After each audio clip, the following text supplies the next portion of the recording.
From a plane that was struck by lightning in the sky. A plane that crashed into a mountain due to clouds. To a mid-air collision that shattered the sky. And even a flight that ended with a desperate landing on a frozen river.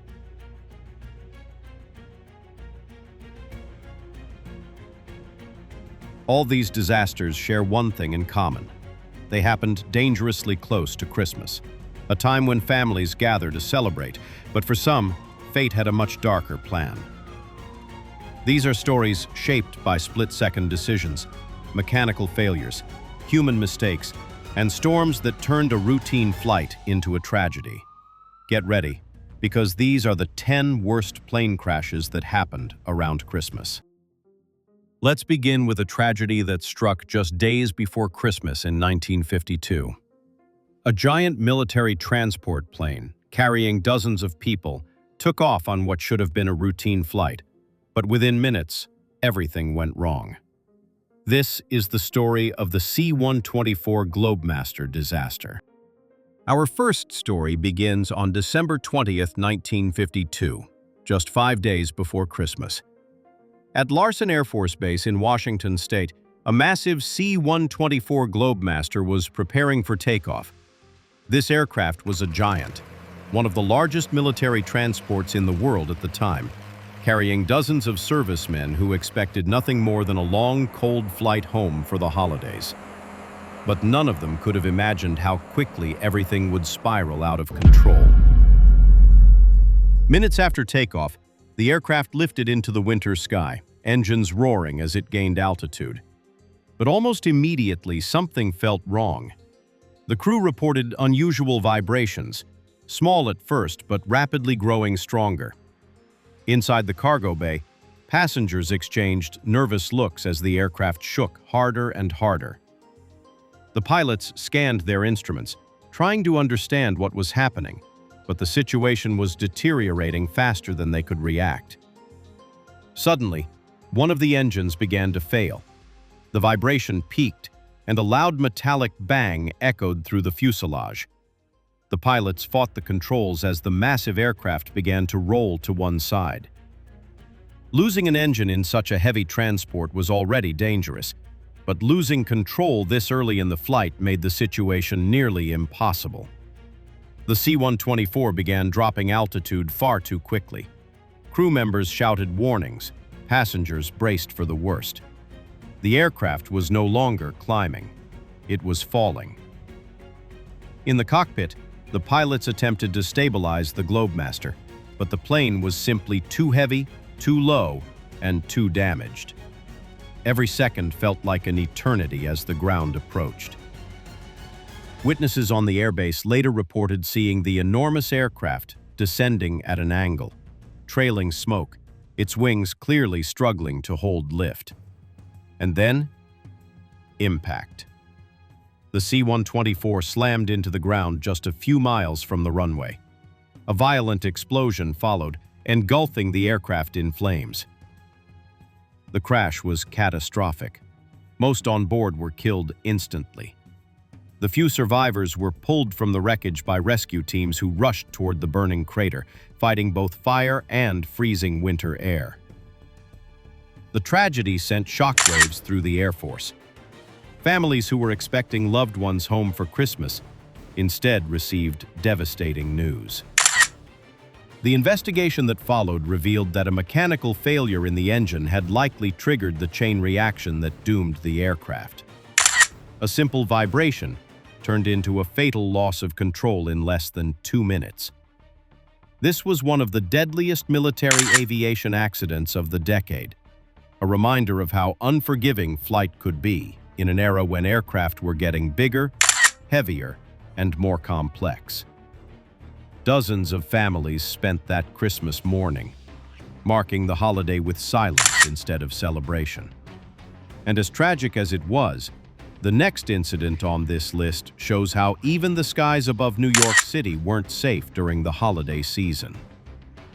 And if you think this accident was devastating, the next one is even more shocking. 2 passenger planes colliding in mid-air. This is the story of United 826 and TWA 266. It's June 30th, 1956. Two airliners slice through the bright Arizona sky. TWA Flight 2, a Lockheed Super Constellation, and United Airlines Flight 718, a DC-7. Both have just departed Los Angeles, heading east on similar routes. It's a beautiful summer morning, the kind of calm that makes flying feel effortless. But above the vast Grand Canyon, that calm is about to shatter forever. At 10:31 a.m., passengers aboard both aircraft are gazing out their windows at the breathtaking scenery.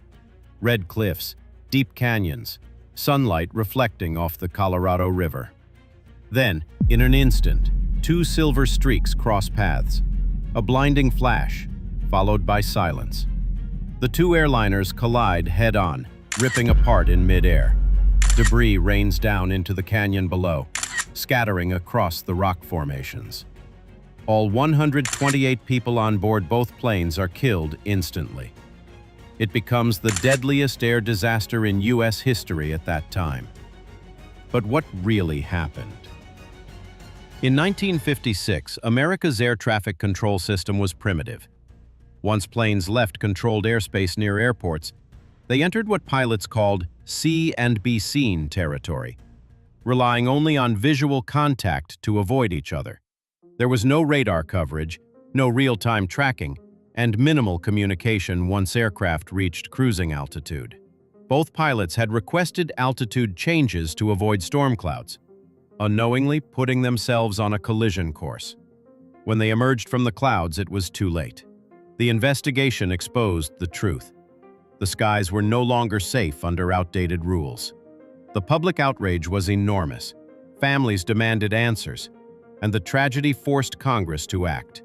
In 1958, just 2 years later, the U.S. government created the Federal Aviation Administration, FAA, and the National Airspace System, introducing radar coverage and controlled airways across the nation. This catastrophe in the Grand Canyon marked the end of uncontrolled skies and the birth of modern air traffic safety. And if you think a mid-air collision in New York is as bad as it gets, the next accident is even more haunting. A lightning strike that caused an explosion in mid-flight. This is the story of Pan Am Flight 214. Our third story takes us to December 8, 1963. A cold winter night along the east coast of the United States. Pan Am Flight 214, a Boeing 707, was on the final stretch of its journey toward Philadelphia. Inside the cabin, passengers were relaxed, reading magazines, chatting quietly, and preparing to land soon. Some were thinking about the holidays, just 2 weeks away. Everything seemed routine. Everything seemed normal. Until the weather began to turn. A line of storms had formed over the region. Strong winds, cold rain, and a heavy electrical buildup in the clouds. Air traffic control delayed several aircraft, including Pan Am 214, forcing them to circle in holding patterns while waiting for permission to land. The passengers had no idea that every extra minute in that storm was bringing the plane closer to disaster. Lightning danced across the sky. The aircraft rocked gently from the turbulence. In the cockpit, the crew monitored their instruments, aware of the storms but confident in the aircraft's capabilities. The Boeing 707 was a powerful machine, built to withstand harsh conditions. But this storm carried something far more dangerous than the crew could have imagined. Something hidden, silent, and lethal. As Pan Am 214 circled in the darkness, a bolt of lightning struck the aircraft's left wing.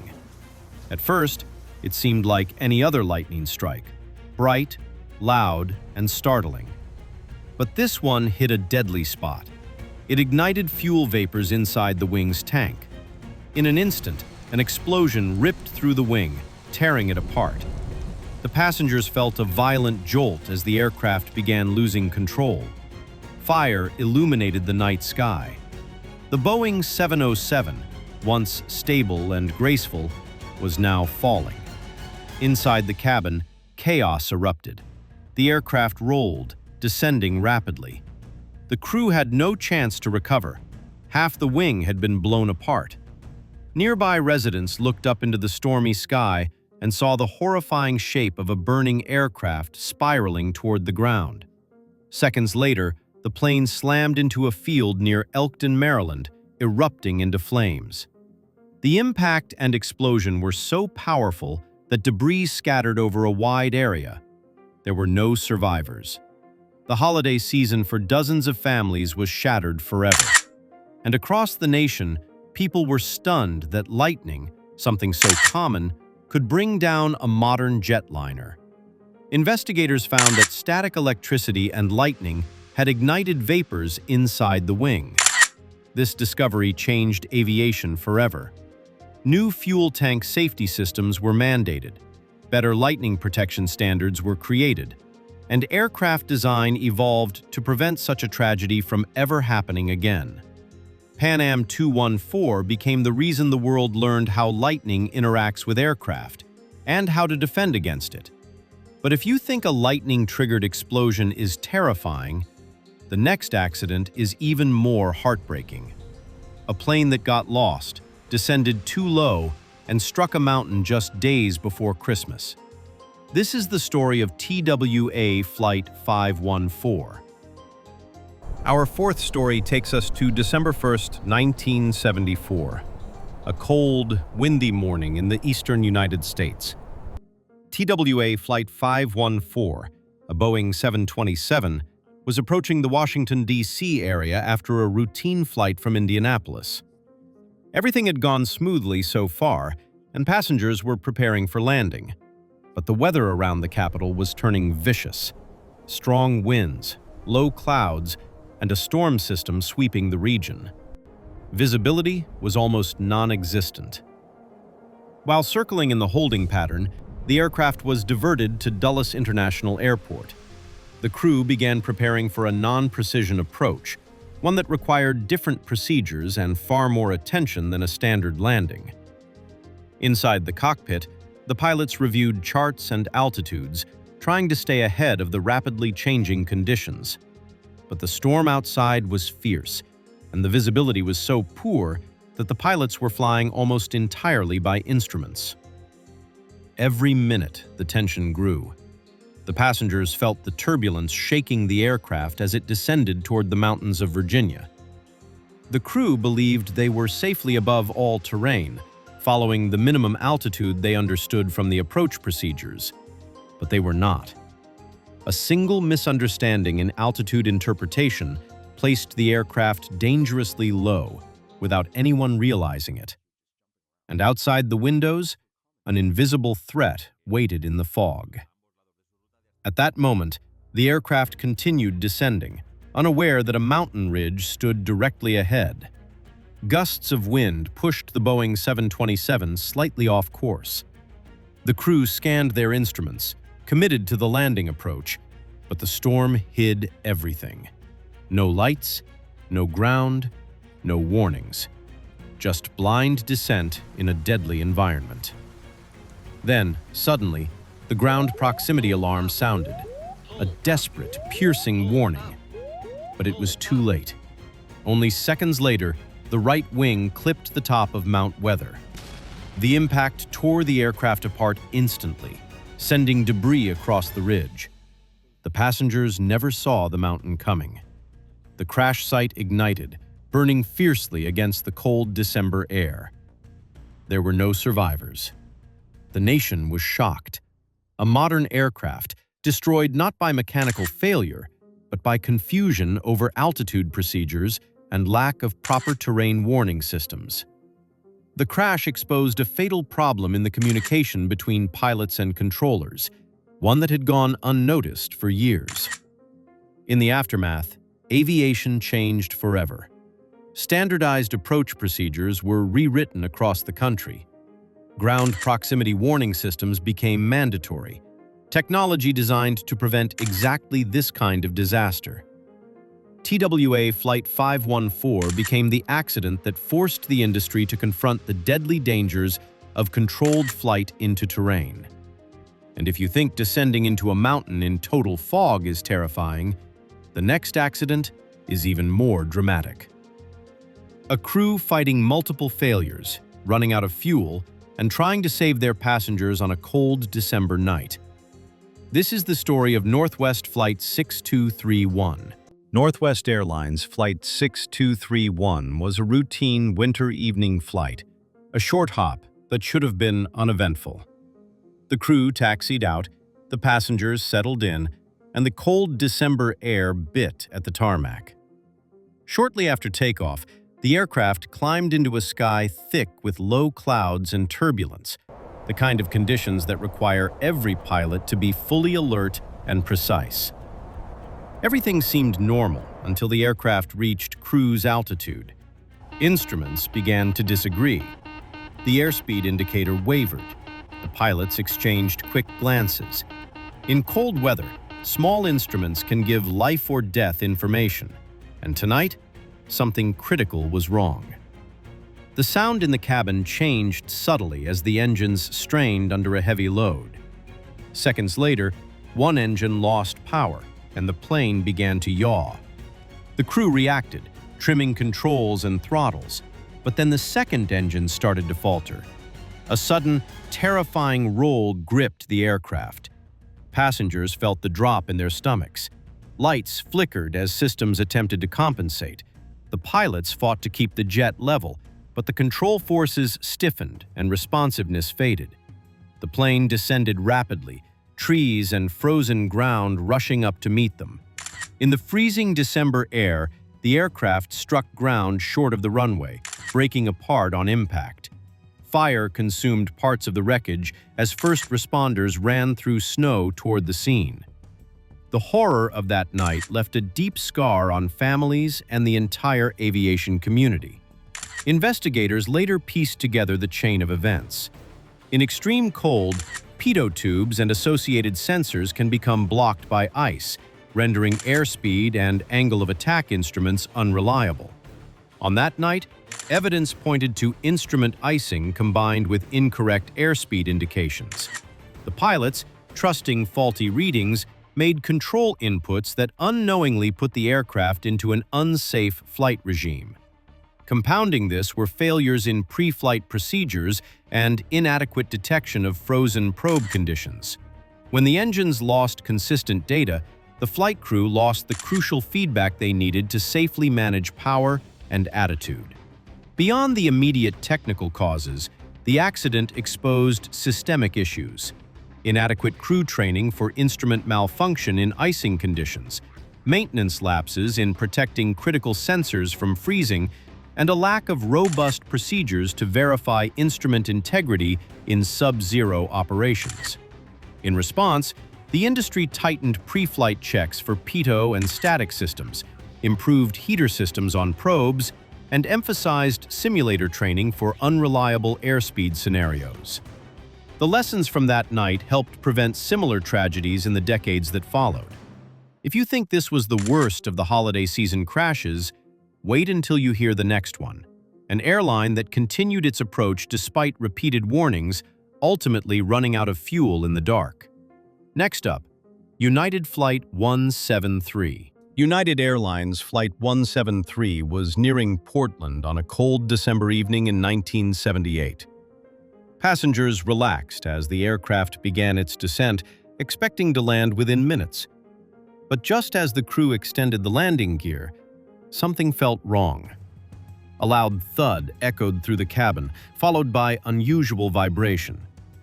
The landing gear light, the small, simple confirmation that the gear had locked, did not illuminate.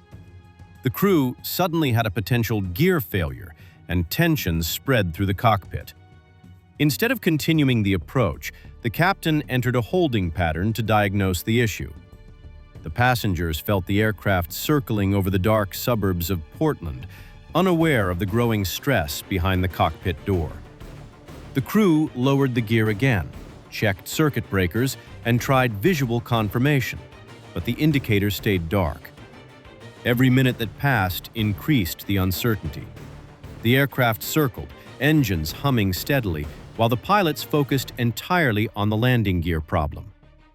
But as they concentrated on this single issue, a far deadlier problem crept in unnoticed.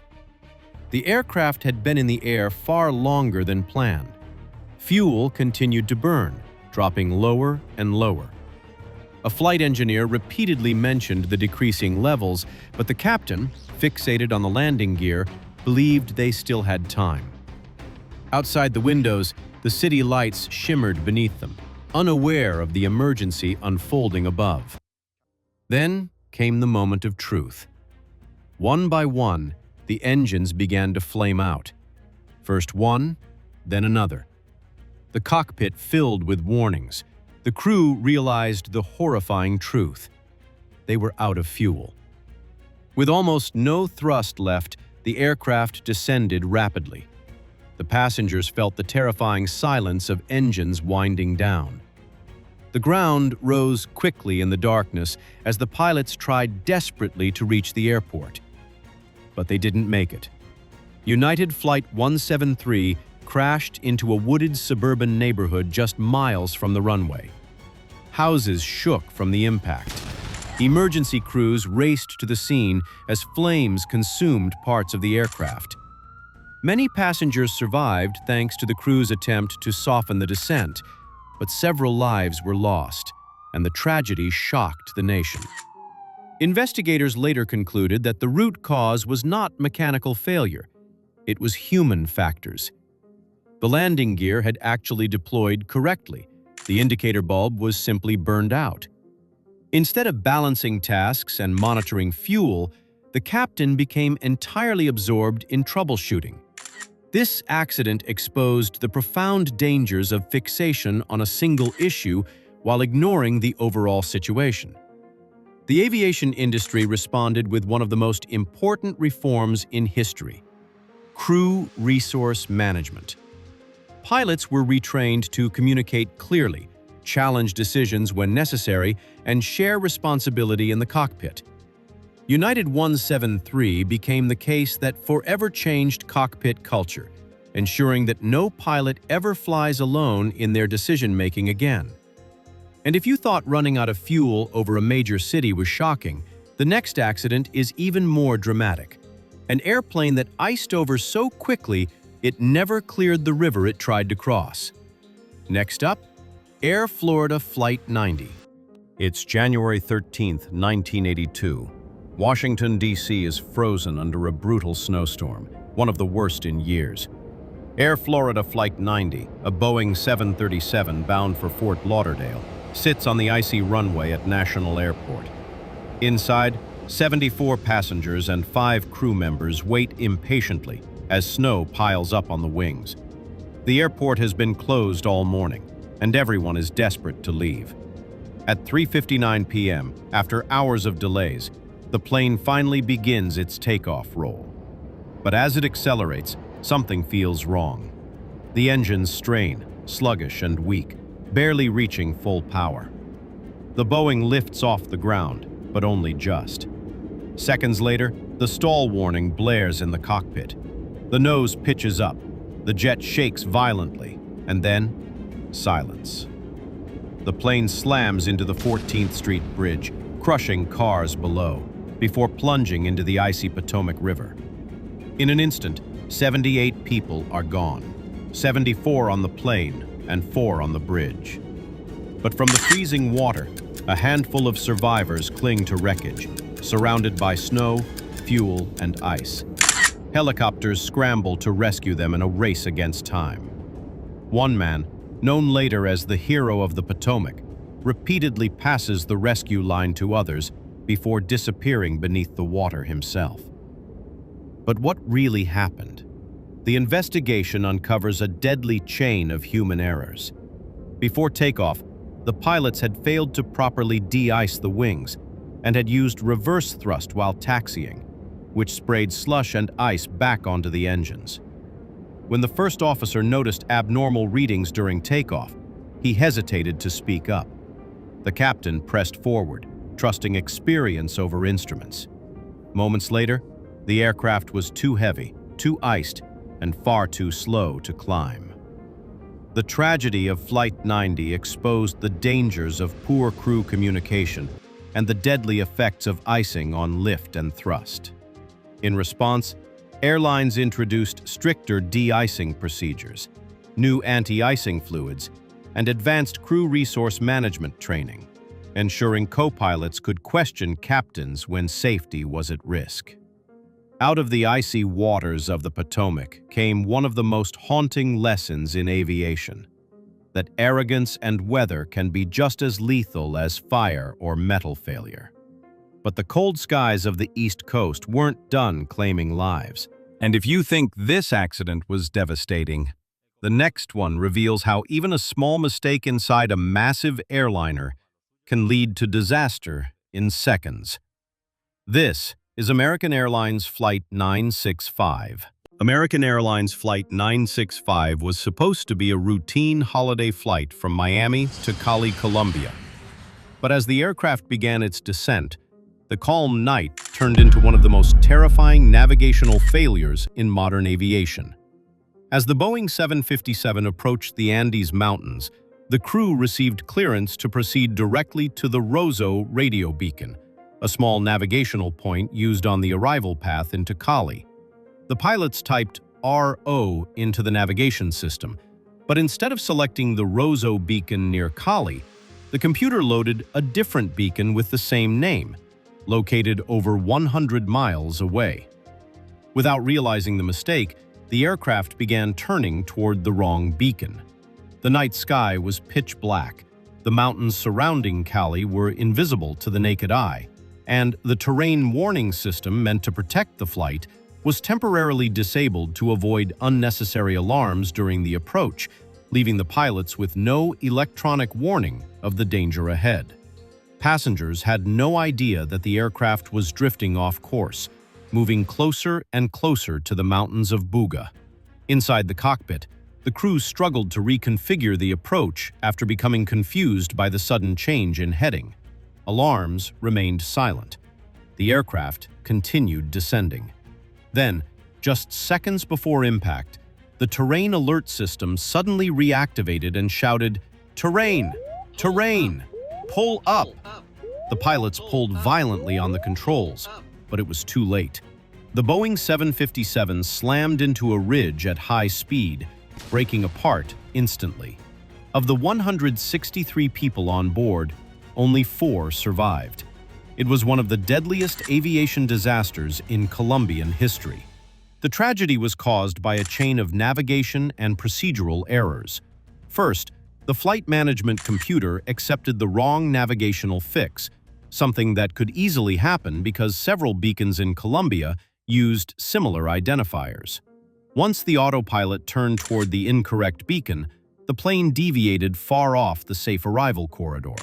Second, the crew became overwhelmed by the sudden reprogramming of the approach.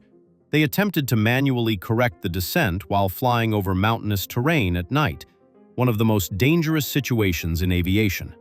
Third, the terrain warning system, which could have alerted them earlier, had been silenced during part of the descent, a common practice at the time to avoid nuisance alerts on non-precision approaches.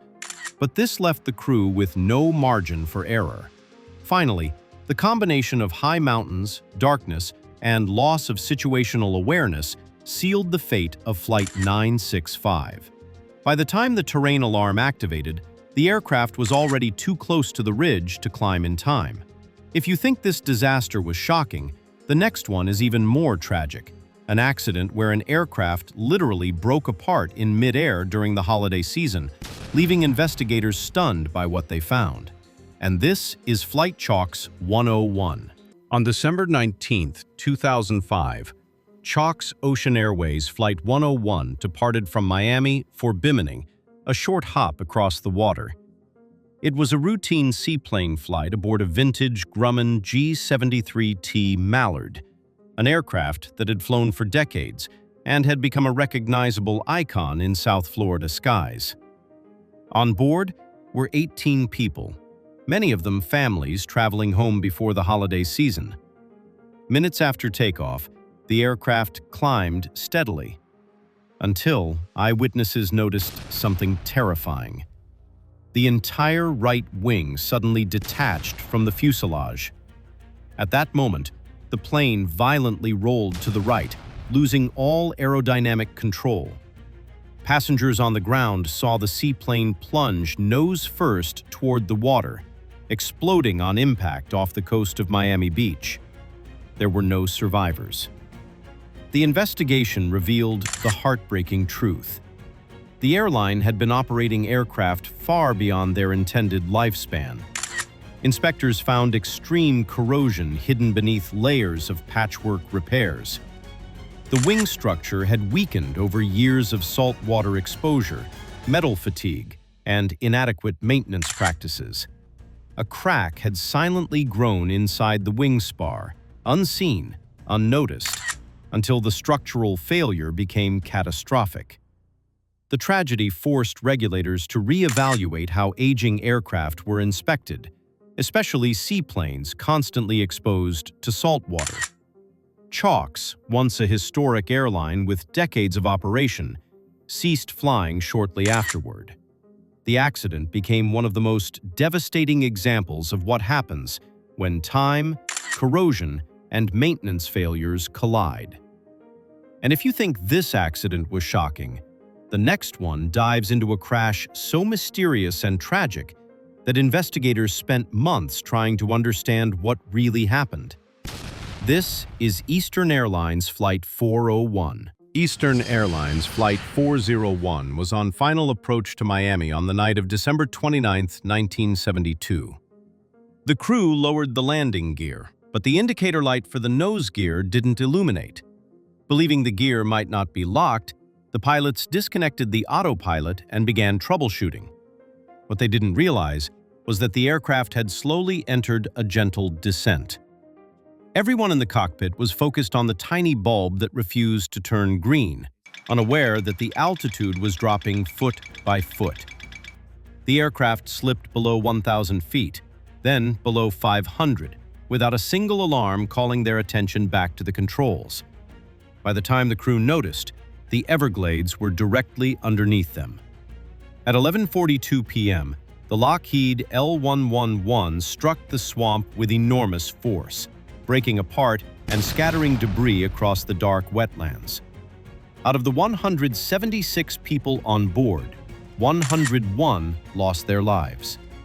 Investigators later confirmed that the landing gear was fully operational, only the indicator light had failed. A simple, burned-out bulb had shifted the crew's attention long enough to let the airplane descend unnoticed.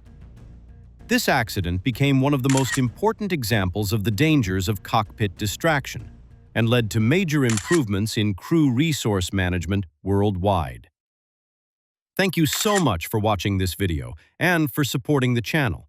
If you enjoyed this countdown of tragic holiday season accidents, remember to subscribe, leave a comment, and let me know which